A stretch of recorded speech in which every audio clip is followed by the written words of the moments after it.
Perk, before we get to anything else, I've got a question for you. How'd you enjoy that 22-piece spicy wing dinner that Kyrie served up last night in his season debut? I mean, Charlie, did you see it? And it was 3 different flavors. You had the Cajun rub, the honey barbecue, and the lemon pepper. It was delicious. Well, let's get into all of that yumminess right now, because Kyrie's return made the difference last night, helping the Nets defeat the Pacers 129-121. The guard posted 22 points, 4 assists, 3 rebounds, and 3 steals, and hitting several crucial baskets as Brooklyn clawed back from a 19-point deficit. His presence also helping his teammates do their thing, including KD, who finished with 39 points. So, Kyrie, tell us how that felt last night. I've had a lot of debuts, but nothing comes close to this one. It meant a little bit more, just because at this stage, taking off 8 months or being out of the game for 8 months and coming back in, and there's so much uncertainty. Just how many minutes, what's the flow of the game gonna be like? How are my teammates gonna feel, and what's the game flow gonna be? You just don't have any idea. So I went in with just an open mindset, just to ground myself, be present, and do whatever it takes to win. Okay, you got to shake off those jitters. Now, Monica, I know where you've stood for the past week or so on this debate, but after seeing what he did last night, is part-time Kyrie good for the Nets?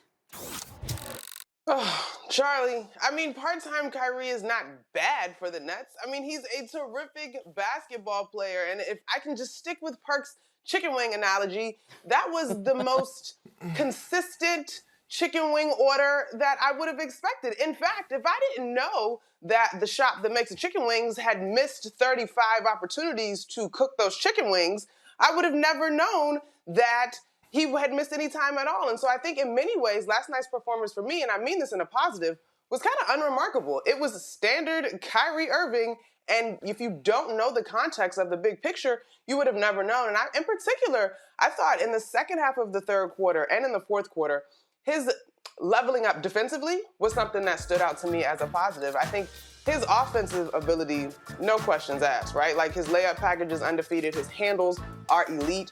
But when he turned it on defensively and helped the Nets finish that game on, I believe, a 31-16 run, that to me signifies that he has the pulse of this year's Nets squad and understands that defensively, they've been a team that's been formidable on that side of the ball. And so he had to continue in that vein.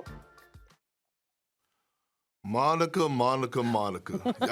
Hey, the stage was set so perfect yesterday.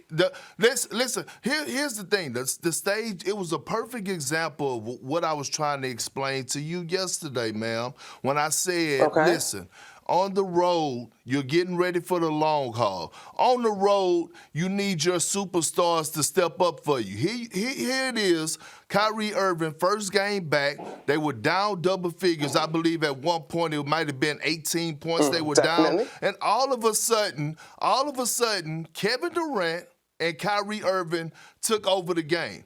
Now, my biggest takeaway from this, the word trust.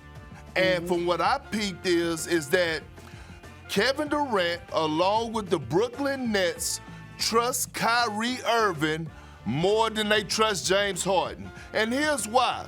Because we know in the biggest moments, we have witnessed it time and time again, from Kyrie hitting one of the greatest shots in NBA history and finals history. We know that when you get down double figures on the road, we know that Kyrie Irving is capable of having that type of killer instinct to go out there and do what he did last night. And look, I'm not overreacting, because we know that he could do this in the postseason as well. So my point is, when I look at why the Brooklyn Nets would consider bringing back Kyrie Irving part-time, it's because of the trust factor. And not taking anything away from James Harden and saying he's not a hell of a player. He's just not Kyrie Irving when it comes to the big moments, especially on the road, and especially when it matters the most. Did you see that smile on Kevin Durant's face after the game? Did you see the joy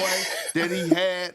I mean, seriously, the basketball world had a joy, because we all take for granted at times certain people or certain individuals until they're gone, and then they come back and we say, you know what?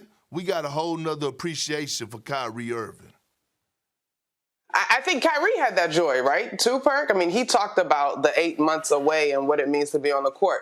All right, so you just went somewhere I wasn't really ready to go this morning. I will say this. It happens like that. You definitely, it goes like that sometimes. It definitely is evident, right, to a basketball fan, an analyst like yourself, a casual fan, it is evident that Kyrie makes both KD and James Harden's jobs easier.